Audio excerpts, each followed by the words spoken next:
Welcome to The Human Curious. If you enjoy our content, please subscribe, share, and like for more thought-provoking videos.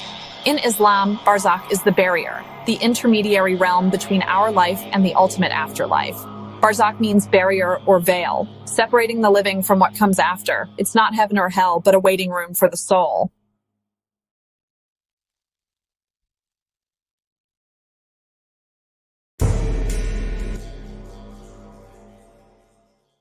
After death, the soul enters Barzakh and experiences questioning by the angels Munkar and Nakir. The righteous answer with ease, and their grave expands, filled with light and peace. The disbeliever falters, unable to answer, and the grave becomes a place of torment.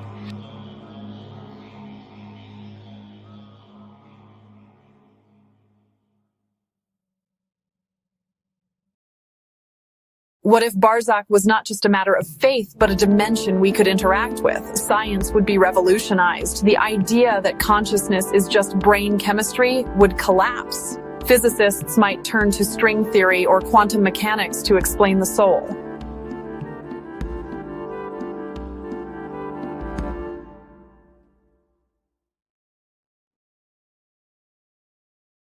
If Barzakh became observable, science and religion would explore the deepest questions of existence together. Quantum entanglement could symbolize the soul's connection to the body and its deeds. Medicine might evolve to focus on spiritual health as well as physical.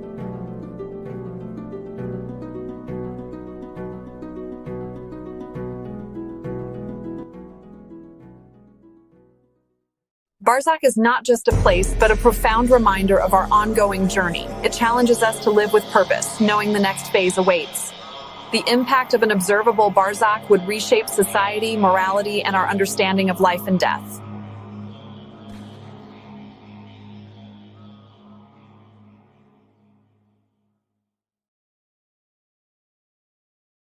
If we could see Barzakh, it might seem like the end of mystery, but in truth, it would spark a deeper sense of awe. Knowing our lives are part of a grand divine plan would be humbling and exhilarating. The mysteries would shift from if to how. Science and spirituality would join forces to explore new realities.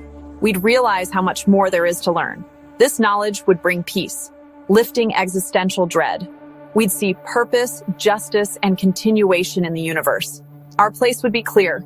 Cherished beings on a sacred journey. The discovery of Barzakh would open a new chapter of wonder. The universe would appear more magical and meaningful than ever. The veil between worlds would be a curtain, not a wall. The end of one mystery would reveal the infinite wisdom of the Creator. With Barzakh revealed, every action would carry eternal weight. Our daily choices would be seen as investments in our afterlife. A new moral compass would guide us toward compassion and forgiveness. Life would be viewed as a brief, precious opportunity to prepare for eternity. Procrastination in spiritual matters would vanish. Suffering would be seen as a test and a means of growth. Patience and resilience would become prized virtues. Social justice would be a spiritual imperative. Acts of charity would be essential preparations for Barzakh. The world would become more just and compassionate. Our purpose, to secure comfort in the next life by serving others in this one. An observable Barzakh would reshape society. Legal systems would shift from earthly punishment to spiritual accountability. Justice would become cosmic, with repentance and forgiveness at its core. Education would focus on spiritual development, not just academics. History would be re-examined through the lens of collective spiritual health. The economy would prioritize fairness, charity, and sustainability. Success would be measured by spiritual well-being, not wealth. Belief systems would converge, focusing on shared truths and accountability. Humanity would unite around a common spiritual destiny. The world would be forever changed by the certainty of what lies beyond. An observable Barzakh would redefine consciousness. We'd see consciousness as fundamental, not just a product of the brain. Our bodies would be vehicles, our souls, the true travelers. This shift would foster unity. Our differences would seem trivial compared to our shared journey. Empathy would deepen, knowing every soul is eternal and accountable. Reality itself would seem more mysterious and complex. Teachings about angels and unseen worlds would become subjects of inquiry. We'd realize our senses reveal only a fraction of existence. The universe would feel purposeful, not random. We might see consciousness in animals, plants, even the planet. The idea that all creation praises God would gain new meaning. Respect for life and nature would grow. We'd see ourselves as caretakers in a living, conscious cosmos. If Barzakh were observable, science would be revolutionized. The idea that consciousness is just brain chemistry would collapse. Physicists might turn to string theory or quantum mechanics to explain the soul. Perhaps the soul exists in extra dimensions, and Barzakh is a higher state of consciousness. Quantum entanglement could symbolize the soul's connection to the body and its deeds. Consciousness might be a quantum phenomenon, processed by the brain but not confined to it. When the body dies, the soul transitions to Barzakh, a new quantum state. Scientists could try to measure the soul's energy or spiritual signature. Medicine might evolve to focus on spiritual health as well as physical. Good deeds could have measurable effects on our spiritual state. The line between science and spirituality would blur. Faith would find new language in scientific discovery. Together, science and religion would explore the deepest questions of existence. Imagine if Barzakh became observable. If science could detect the soul's state in the grave, seeing a righteous grave filled with light or a tormented soul in distress would change everything. Faith would become fact, and the world's understanding of death would transform overnight.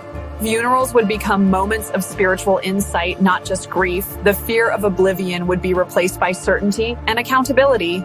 Society would face new ethical questions. Should we monitor the dead? Who controls this knowledge? The pursuit of wealth and power might seem trivial compared to preparing for the afterlife. Morality and spirituality would take center stage. Some would embrace this reality, others might fear it. The burden of observable judgment could be overwhelming. Crime might drop not from fear of law, but from fear of real, visible consequences. Humanity would be forced to reevaluate its priorities. It would be a new dawn, one of hope, responsibility, and profound change. After burial, the soul returns to the body for a pivotal event. Two angels, Munkar and Nakir, question the deceased. Who is your Lord? What is your religion? Who is your prophet? These are not memory tests, but reflections of true faith. The righteous answer with ease, and their grave expands, filled with light and peace. They glimpse their place in paradise and rest until resurrection. For them, the grave is a garden, not a prison. The disbeliever falters, unable to answer, and the grave becomes a place of torment. It constricts, and they are shown their place in hellfire. This suffering is a direct result of their life's choices. The grave experience is deeply personal. Each soul faces its own reality. The body decays, but the soul remains aware. The grave is either a garden of paradise or a pit of hellfire. This imagery urges us to live consciously and righteously. Our choices now shape our experience in Barzakh. In Islam, the afterlife journey begins at death, when the angel of death retrieves the soul. For the righteous, the soul is taken gently. For the wicked, it's a painful separation. The soul's reception in the heavens reflects its earthly life. Righteous souls are honored, wrapped in fragrance, and welcomed by angels. Transgressors are rejected, their souls cast down and shrouded in foulness. This initial experience previews what's to come. The ultimate destinations are paradise, Jannah, or hell, Jahannam. Paradise is described as eternal bliss, hell as torment and despair. These are not just literal places, but symbols of ultimate peace or agony. Before reaching these ends, all souls face the day of judgment. On that day, every deed, word, and intention is weighed. Records are opened. Those who receive their book in the right hand rejoice. The others face doom. This is the moment of perfect justice and accountability. The afterlife journey is serious. It begins now with every choice we make. Islam teaches that our actions shape our eternal fate. The journey of the soul is a path of consequence from this world to the next. What happens when we die? In Islam, death is not the end, but a transition. There is an intermediate state, a realm called Barzakh. Barzakh means barrier or veil, separating the living from what comes after. It's not heaven or hell, but a waiting room for the soul. Here, time and reality shift. The soul gets a glimpse of its final fate. The Qur'an describes Barzakh as a one-way passage, no return, no second chances. This concept reframes death as a journey, not a sudden stop. The unseen world is close, yet hidden by a veil our senses can't cross. Many cultures speak of a spirit world, but Barzakh is uniquely defined in Islam. It's a purposeful stage in creation, where the soul first faces the consequences of its earthly life. Our actions, beliefs, and intentions begin to manifest here, setting the stage for the final reckoning. For believers, Barzakh is a certainty that shapes how they live. It's a reminder our essence continues beyond physical decay. The soul enters a new phase, governed by different rules. This realm remains a mystery, known only to God. Yet teachings offer glimpses, windows into what lies beyond the veil. In Barzakh, the righteous find comfort, the wicked find distress. All await the day of resurrection when every soul faces its creator. Barzakh is not just a place, but a profound reminder of our ongoing journey. It challenges us to live with purpose, knowing the next phase awaits.